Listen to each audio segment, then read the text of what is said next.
This is the Accsoon SeeMo, an MFI certified device for connecting an iPhone or an iPad. Accsoon makes this device for Android devices as well for a significantly lower price. Thanks, guys. This converts a video and audio signal from any HDMI camera to use your phone or iPad as a monitor, recorder, or to live stream. I bought this from Amazon, the affiliate link is in the description, after seeing the fantastic review from Caleb Pike. Hey guys, Caleb here with DSLR Video Shooter. There are several other reviews, but the ones I've watched only briefly mention the live stream functions. I will try to talk about the pros and cons, but I'm going to focus more on the live streaming. First, what is and isn't in the box, and a bit of an overview of how this device works. Now in the box, of course, is the device.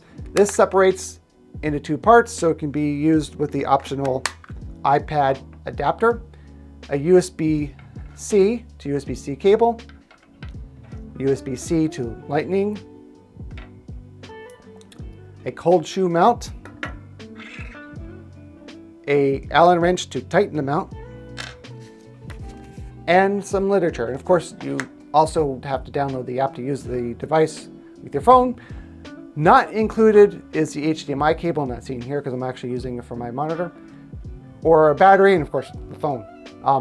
I'm guessing the HDMI cable is not included because some cameras use micro HDMI or mini HDMI, like my Sony full-size HDMI. This means whichever one your camera uses, you would likely have two other cables you didn't need but paid for with the SeeMo.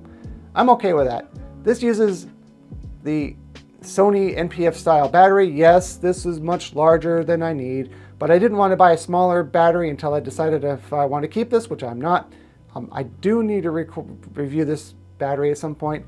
It's USB charging. It also has a USB-A port, which can be used for powering other devices, and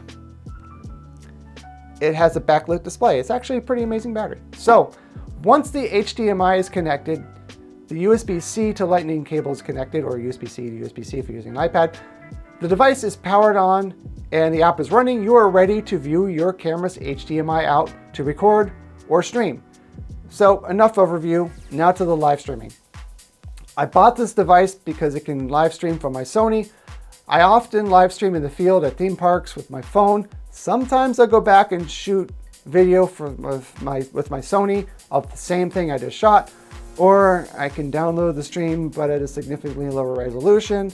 My thinking was I can connect it to my Sony and be able to record 4K S-Log clips and edit those later in a shorter video while live streaming. And yes, I can do this. I am even able to use my Rode Wireless Go 2, so I get to have better audio, which works even better when the second person is involved because they walk away, you can still hear them well. Also completely possible. Of course, with a zoom lens, you can also zoom in on things optically instead of switching cameras, which is only possible with some third-party streaming apps, or zooming in by cropping, which of course degrades the image. However, it has what I consider to be significant cons, bad enough for me to return this. First, let's look at a screen recording from my final live stream test using this device and my Sony a7S III. This is what the screen looks like to start. Tapping on the live button brings up the settings. Of course, I already entered my stream settings in advance, and you have multiple settings for multiple accounts, which is nice. I'm not sure what other services this works with. I use this for YouTube. So no, tapping on the live button starts a live stream, and that's it, simple. But that's the problem. That was the entire process in-app. Now you may have noticed it did not prompt me for a title, a description, if I wanted the stream to be public, subscriber only, uploading a thumbnail, maybe setting a thumbnail by itself. All of these have to be set up in advance using YouTube Studio, either in the mobile browser or on a computer, which is inconvenient if I'm being generous. But manageable, I guess. But what completely lost my interest is the complete lack of chat support. Now, of course, you can disable the chat if you want, but I don't want to. People can send messages, of course, and chat with other users, but there's no way to see the live chat in the app. I love interacting with my audience during the live streaming, and I can't understand how this was missed. I may keep the app on my phone to see if Accsoon adds more live streaming features later, but being that I'm streaming with my camera, I can also have the chat full screen since I can check my framing on the camera's monitor. I am unaware of any third-party streaming apps that can use a SeeMo video and audio feed that also support chat. Now, if you have a second phone, you can use that to monitor the chat, but then you have your camera, the SeeMo, the phone with the SeeMo, and a second phone. That's a lot to carry and manage. Plus, it would require owning a separate phone and possibly a separate data plan. If you're lucky, you may have a second person to monitor the chat on their phone, but then they have to relay the messages to you, which isn't ideal either. I also noticed that in my case, if I want to have the camera in full auto mode, it defaults to photography mode, which is 4:3 and no audio.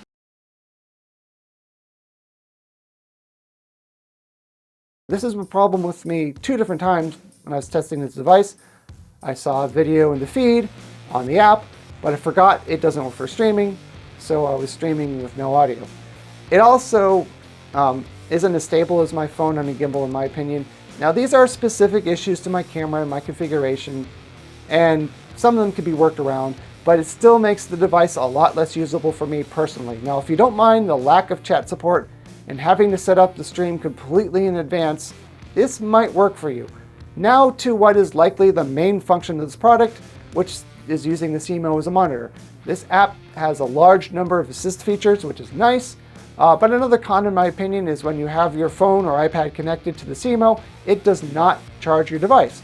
On the side, it does have a second USB port. You can charge your camera if your camera supports charging over USB. But this means, of course, that you're draining your phone or iPad's battery while using this device. In my opinion, it's better to buy a dedicated monitor since you have to buy a battery to use either one, unless you already have one. I use a dedicated monitor, which is right up there, which is a bit larger and much brighter than my phone.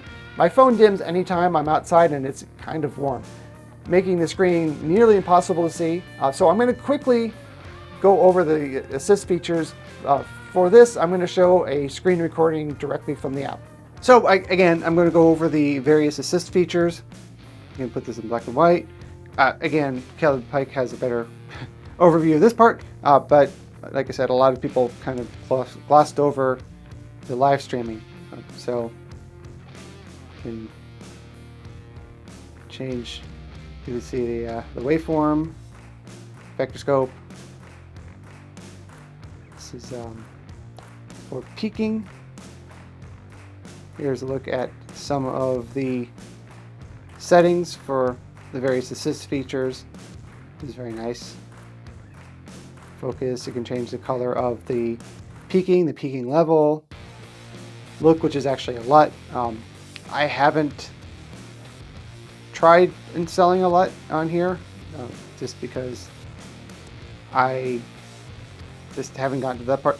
The good thing is that you can use, I believe you can use the LUT with live streaming. So I can record, again, I can record an S-Log file to the camera and live stream and then be able to have the higher quality video later. So Zebra, obviously, say levels for the Zebra, which pretty simple, pretty standard. You can change the position of some things, the volume. I think it's more for playback. You change different markers. I mean, look at all these different options you have here. Distort is really if you're using an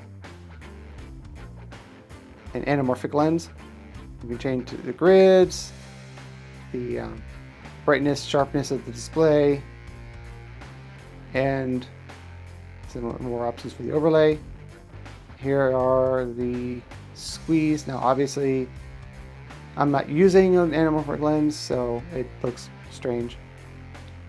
But here's again, because I didn't realize I just hit the same thing twice. You have the grid. So there's other options for grids. You can flip the image, which is pretty cool. If you have if you're looking at the monitor from the other side, that way things aren't reversed, although technically they are. Again, here's where you access the settings, and this is where you can use a photo, a still, stored on your computer, your phone, and line it up with the previous image. I'm not going to do that right now. Yes, I know it failed. Thank you. That's helpful. You can also record to your phone from your camera, but only in 1080p and a lower bit rate. Okay, so now this is the recording. I know there's really not much to see here. This thing articulates, which is cool. But that's what the recording looks like when you're screen recording and also recording on the phone. Here's a clip from the file directly from the camera that I'm recording right now. And that's really an overview of the assist features and the recording features. So now back to Studio Dave. Personally, I'd rather not use my phone storage to record video, but it can be a good backup in case your camera card has any issues with data corruption, which I think is pretty rare. Of course, if your camera doesn't have a clean HDMI output, this won't work well for recording. This device isn't very expensive, even though the Android version is cheaper, but I'm sending it back to Amazon just because it doesn't make sense for me. This is why, again, I didn't buy a smaller battery since I wasn't sure if I'd like it, and now I have one fewer thing to send back to Amazon. But what are your thoughts about this device? Do you think it will work for you? I have linked the product, the battery I recommend, and the monitor I use. These are all Amazon affiliate links, so I will get a small commission. I hope you enjoyed this video. Thanks for watching. Remember, you can't spell Dave without AV.